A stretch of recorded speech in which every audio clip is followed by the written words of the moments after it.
önce onu qeyd edeyim ki, stresdən azad olmaq mümkün deyil. Stres bizim həyatımızın təbii bir hissəsidir və normal bir prosesdir. Biz insanıqsa sosial mühitdə oluruq, ailədə, işdə, cəmiyyətdə və bu səbəbdən də bəzən stres yaşaya bilirik. Məsələ stresin idarə edilməsindən gedir və əsas istəyərəm ki, diqqəti buna yönəldim.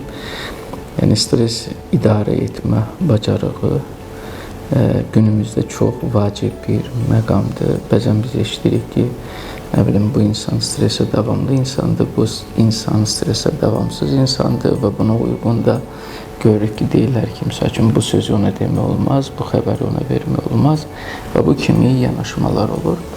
Stresin idarə edilməsi ilə bağlı çoxlu üsullar var və bu insandan insana dəyişir. Ancaq ümumən qəbul olunan və tətbiqdə faydalı olan üsulların bir üçünü qeyd edərəm.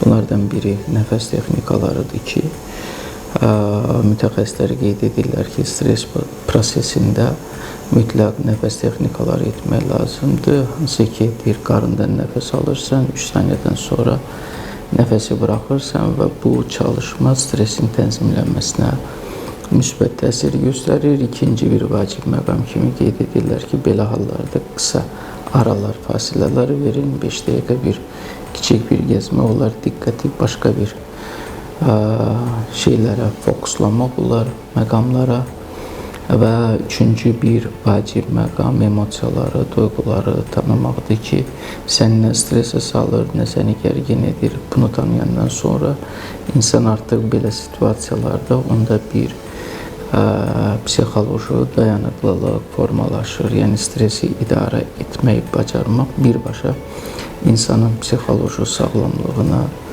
müsbət təsir göstərir. Ona görə də stresdən qorxmayın.